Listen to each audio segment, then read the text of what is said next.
Nytår 2023 til 2024.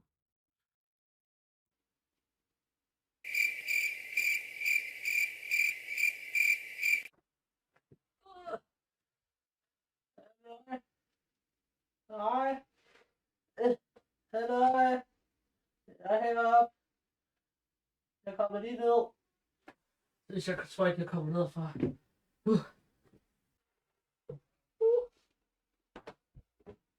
Så.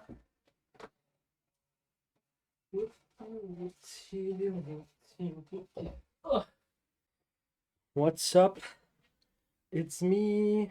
Halløj. Det er så sej, ikke også? Nu tjener jeg en klaps, der. Okay.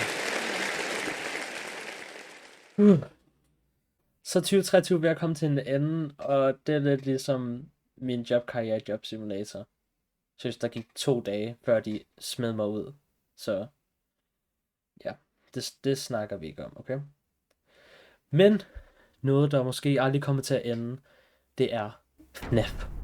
Five Nights at Freddy's. Vi fik afsluttet Security Breach på den, eller i det her år, som er, lad mig lige se her. Vi fik afsluttet det for 10 måneder siden. Nej, 9 måneder. 9 måneder siden, så fik vi afsluttet Security Breach, og det kan jeg huske var ret hårdt for mig, fordi jeg kunne ikke lide gyser dengang.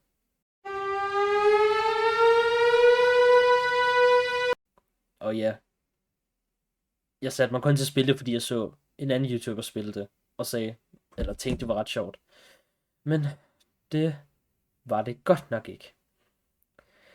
Og min nytårsvideo sidste år, jeg er ikke stolt af den, okay? Det er jeg ikke. Altså, hvis man selv har set thumbnailen, ikke også? Den er bare ikke god, seriøst. Den er bare ikke god. Godt nytår, kapow, masse ildbomber. Kapow, nytår 2022, fyrværkeri indenfor. Det får mig til at lyde som en psykopat. Så har vi min jobkarriere. Ja. Det gik ikke godt. Og jeg havde ligesom ikke nogen at spille med, man kunne godt se. Altså, jeg havde min lillebror kun, så jeg spillede Goat Simulator. 2 tossede geder ødelægger det hele. Fail. Hvorfor står der fail? Det får mig til at lyde som om, at jeg er i gang med at lave en gede op i. Eller et eller andet. Nej, det er ikke godt. Så kom der den video, jeg sidder og lavede med seng, kan jeg huske. Hvor at hvilket hus skal jeg på i Hogwarts Legacy. Jeg ved ikke helt, hvad jeg lavede den dag. Jeg ved bare, at jeg gjorde det på min telefon. Så begyndte jeg på VR. Det var nej, det var ikke den første VR-video. Jeg kan ikke finde ud af det her. Så begyndte Fall Guys at komme ind. Jeg begyndte at lave den her serie, hvor at hvis jeg ikke vandt, så skulle jeg ligesom fortsætte den serie. Og den kørte i okay stykke tid. Den kørte 1, 2, 3, 4, 5, 6, 7 videoer. Så det er jeg tilfreds med. Og efter, så begyndte det helt store Spider-Man. Var faktisk rigtig nervøs for, om jeg kunne lide det spil, om det var noget, jeg havde lyst til at spille. Og det var ligesom der, hvor jeg begyndte at blive lidt Spider-Man-fan. Og det har holdt ved. Det er et rigtig godt spil. Jeg synes, det er fantastisk. Efter jeg havde begyndt på Spider-Man, så kom den første, den største og bedste video nogensinde. Måske. Men den var sammen med en af mine gode venner, som stadig er her på kanalen i dag, nemlig Jasmin. Og vi lavede den her første video, som hed Spiser kun én farve mad. Og jeg ringer lige til min bedste ven, okay? Sådan der. Okay. Ja, bare vent. Jeg har en ven, okay? Ja.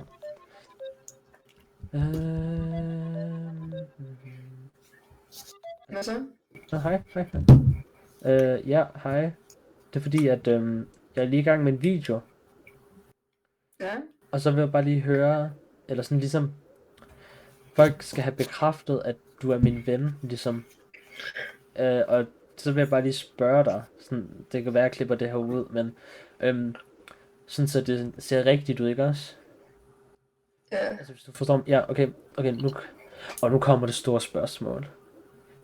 Er mig og Jasmin bedste venner? Ja. Kan det ikke lyde lidt mere overbevisende? Ja. Den kunne du godt huske, ikke også, Jas? Det blev et hit. Ja. Og den blev jo rigtig god. Og jeg ved ikke, om vi vandt på noget tidspunkt. Jeg tror, vi vandt det en gang. Det må vi have gjort, fordi vi vinder altid. Altså, altid. Ja. Men så gik vi ligesom videre. Vi fik noget... Vi fik afsluttet vores... eller min... Fall Guys video. Den blev ligesom afsluttet, den serie i hvert fald. Og så kom der Hogwarts, det fortsatte også, det sluttede også der næsten. Og så kom vi op til vores anden video, som var spiller Bed Wars med Jasmin. Det blev også et okay hit, altså. Folk kunne lide den. Så det virker jo. Og det gik rigtig godt med den Bed Wars video. Den gik højt op i luften, altså den siger bare så hurtigt. Og man kunne bare se, at I vil bare have Jasmin. I var bare sådan, vi vil have mere Jasmin. Og jeg vil gerne spørge jer seriøst. Skal jeg bare stoppe, og så kan Jasmin overtage kanalen? Men nej tak. Hun kommer ikke til at overtage kanalen, så I kan bare lade være med at spørge. Og så havde jeg den her Minecraft-video, der bare hedder Spiller Minecraft, som ikke giver nogen mening i forhold til, hvad jeg siger. Jeg snakker om alt det der med, at jeg vil starte helt forfra. Alle serier, og ligesom her alt resetter. Det er bare reset-knappen, den bliver bare trykket på der. Og alt starter ligesom forfra, kan man godt sige. Og om jeg var glad for den beslutning? Lidt, og så lidt ikke, fordi at jeg havde ikke noget frihed på en PlayStation, følte jeg. Jeg følte ikke, jeg kunne tænde den, og så ligesom sige, det her spil, det er til YouTube, og de her spil, det er til mig selv. Men dem på YouTube var dem, jeg rigtig godt kunne lide. Og det var også lidt det, jeg deler med jer derude. Det er jo ligesom det, jeg godt kan lide at spille. Men nogle gange har man bare ikke lyst til at lave en video. Og det er så de her historiespil som Spider-Man og Hogwarts Legacy. I forhold til Doors kan jeg jo godt spille, uden I ser det, fordi man kan jo ikke ligesom se, at jeg spillede en ekstra gang. Det var jeg meget fast på, at sådan skal det være. Altså, sådan er det bare. Så kommer noget, som der er sket efter Security Breach. Og det var Ruin, den DLC, der kom til. Og der var jeg ikke bange for gyser mere. Der begyndte jeg at kunne lide det, jeg begyndte at se det mere, jeg begyndte at spille mere. Selv det var også uhyggeligt, det der. Det var mere uhyggeligt end Five Nights at Freddy's Security Breach. Og det synes jeg var lidt sjovere, fordi det var uhyggeligt.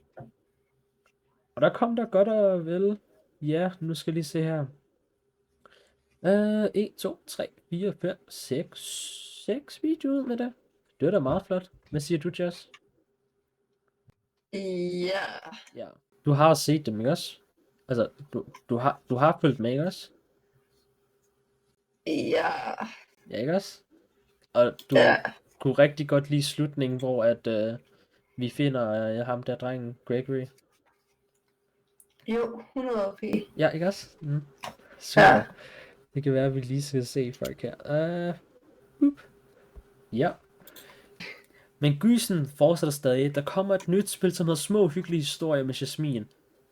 De er så små her, men så hyggelige. Altså, I kan ikke engang se det på kameraet lige nu. Altså, mine arme, de er helt over det hele. Der blev skrædet lidt, gjorde det ikke? Jo, lidt. Måske en lille smule. Men jeg kan i hvert fald lige prøve at tænke tilbage på det egentlig. Altså. Han stod så dag. Han stod. Okay, jeg blev så bange på det tidspunkt. Hvad det så lige er, det ved jeg ikke. Jeg var også bare klog. Der er i den nøglen. video. Altså, jeg vidste bare, hvad man skulle gøre. Okay. Ja, det var rigtig sjovt, og der skreg vi ikke så meget jo. Fordi vi er jo rigtig gode til gys. Så kom der er en hel række her, hvor at det er bare Monty's historie FNAF Ruin. Den er tilbage. Vent, hvad? Roxy? Og så er der Bunny Bowling og små DJ's. Nej tak. Og så slutter den serie. Det var ligesom, jeg tror gerne jeg vil have den, eller jeg vil gerne have den afsluttet, og så ligesom, så tog jeg den væk, ligesom ned fra hylden-agtigt. Så den var ligesom væk. Så købte jeg et spil, og det hed Wanted i VR. Og jeg kan godt love dig for, det er ikke det samme som at sidde foran en skærm og se det. Det er ikke det samme. Og du har prøvet det, Jess. Ikke også? Ja. Ja, og du ved også godt, hvad det er skræmmende er. Ja. Er det ikke pænt skræmmende? Det er lidt. Det værste, ikke også? Det er, når de kommer til dit kontor. Altså det der office Ja. der. Man kan bare se, de går, og de er så høje. Det er det værste. Jeg får kuldegysninger af det. Så når vi lige, nu når vi til noget andet stort, rigtig stort faktisk, vil jeg sige. Spider-Man 2 kommer ud, og det er nok en af de bedste Spider-Man-spil, der er, seriøst. Jeg elsker historien, det er bare godt, og det fortsætter stadig, vi er ikke helt færdige i år, så det kan være, at det er et nytårsforsæt. Vi får afsluttet det her. Så har vi lidt mere, hedder Wanted. Og så kommer der en video mere med Jasmine. Og gæt hvad? Det skulle vel ikke være gys, der kommer? Vi spiller nemlig FNAF Coop. Og der skrev vi heller ikke så meget, vel? Nej.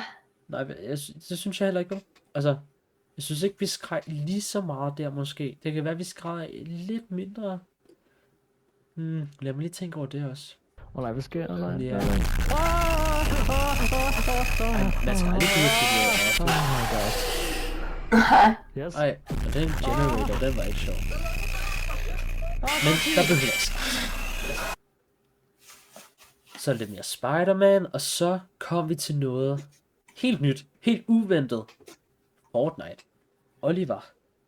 Dig som sidder og spiller horrorspil og Spider-Man-spil, går lige pludselig over og spiller et skydespil. Men det var fordi du var med Jasmin, så vil jeg gerne. Så det begyndte jeg på, og jeg kan huske, vi startede begge to ud som helt vildt noobs. Mig og Jasmin, jeg ved ikke, den første video, der havde vi spillet lidt. Ja. Det var godt nok ikke meget, vi havde spillet. Og jeg ved mig, hvis jeg ser den video, så vil jeg sige, folk vi er dårlige. Ja. Og vi begynder at komme til en ende nu, ligesom 2023 også er ved at være slut. Ja, det er jo sådan set i dag-agtigt, kan man sige. Og vi slutter af med lidt blandet. Vi har mig Jasmines julespecial, det slutter vi faktisk af med i år. Den her video så er den seneste. Men vi tænkte, det kunne være sjovt, hvis der var nogle nomineringer i det her år.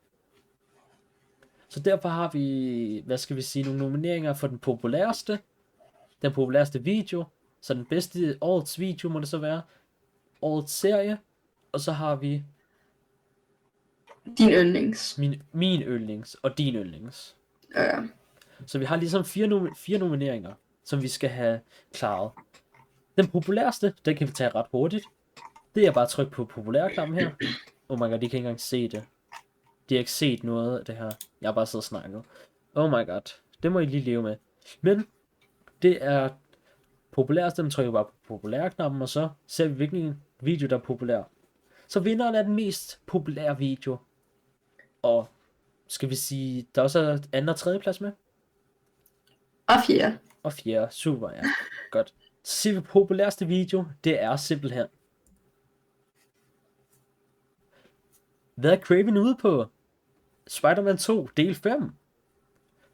Det er simpelthen den mest sete video her på min kanal, og det er så faktisk også i år. Så det er årets video. Så den har, 323 visninger. Og det er meget flot. Jeg er stolt. Klap til jer. Det fortjener en klapsalve. Det fortjener simpelthen en klapsalve. Det skal jeg lige finde frem her. Sådan der. Ja. Det er meget flot. Ja. Det er rigtig flot. Ja, jeg elsker det. Og så 332 visninger. Det er sindssygt. 32 visninger. 23 visninger. Så har vi på andenpladsen Flygter fra det onde Tivoli. En video, som har fået 230 visninger. Wow! Klapsalve til det. Klap. Det var altså også en af de succes her. Det kunne være sjovt, hvis jeg gjorde det sammen med andre, så tror jeg, den havde været dobbelt så sjov. Så kunne det være, at den lige fik dobblet visningerne. Så det skulle jeg bare have gjort i stedet for, hvis jeg vil have en mest populær video. Men det har faktisk ændret sig på det sidste, fordi jeg kan huske på et tidspunkt, hvor vores første Fortnite-video sammen, den var den mest populæreste på et tidspunkt. Tror jeg. Så når vi til tredjepladsen, en video, der ikke er fra i år, men jeg ved ikke helt hvorfor. Det var den gang, jeg spillede Adopt Me.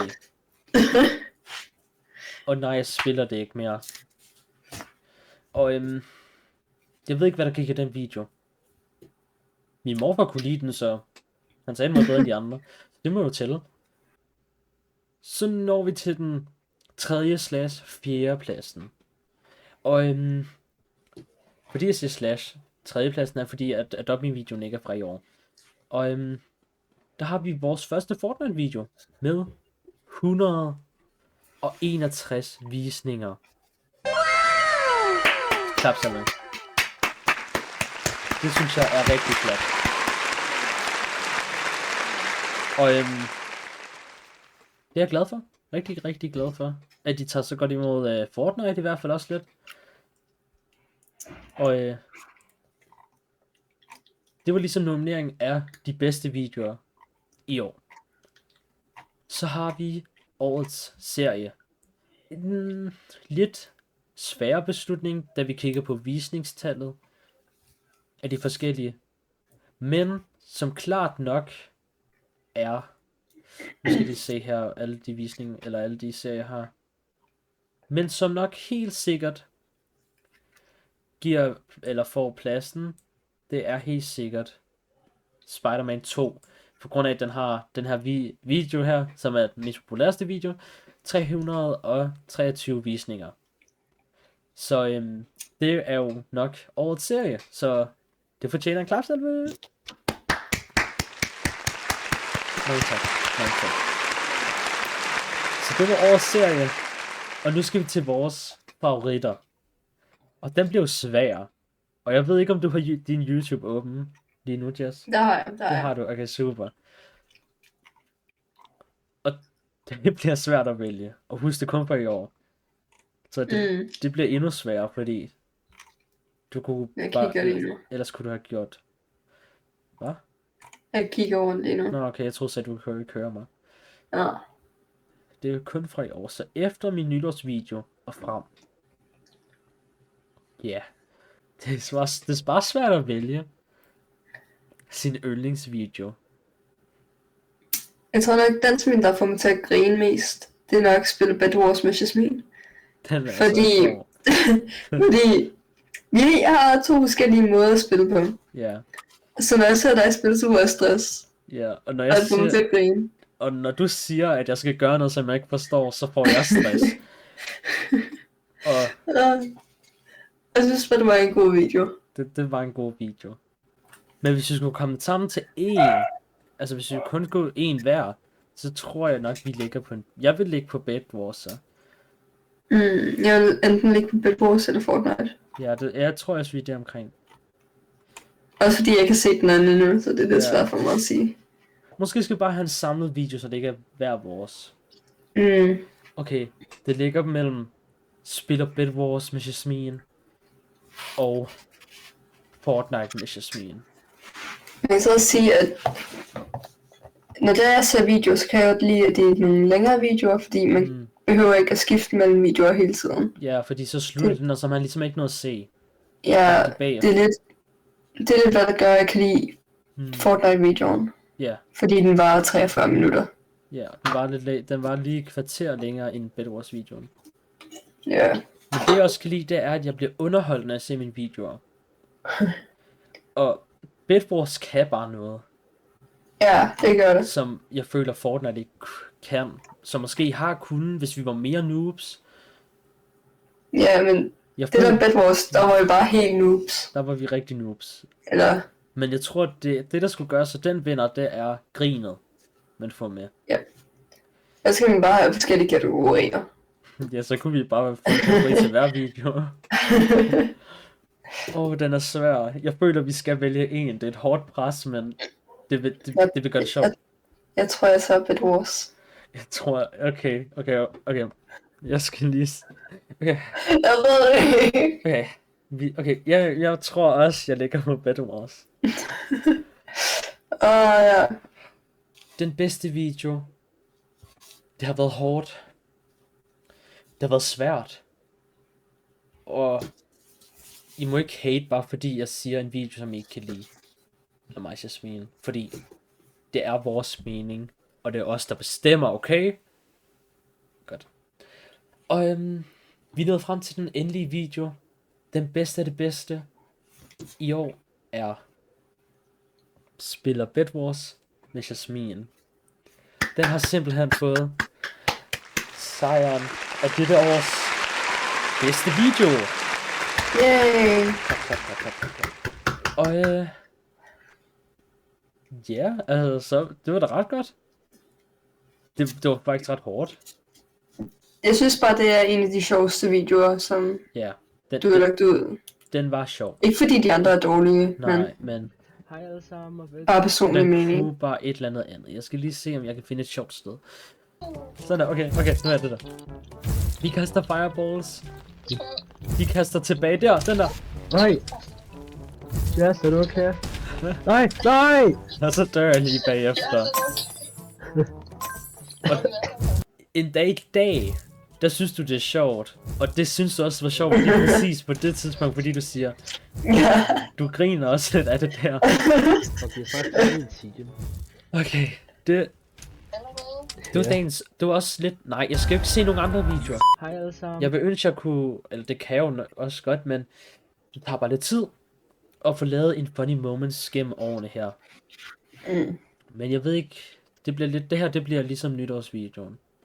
Men nu er det tid til at også kigge lidt på jer derude, fordi jeg synes godt nok, I har været gode til at trykke på den super seje subscribe-knappen derude. Det er jo også ligesom short-videoerne, jeg var i gang med på det tidspunkt her, vi har her, med mine chips. Og min første video med mine chips, ikke også? Den fik 4.500 visninger. 4.500. Er der ikke en, der har 17? Den, der har flest, ikke også? Det er en af de sidste, tror jeg, der havde over 10.000.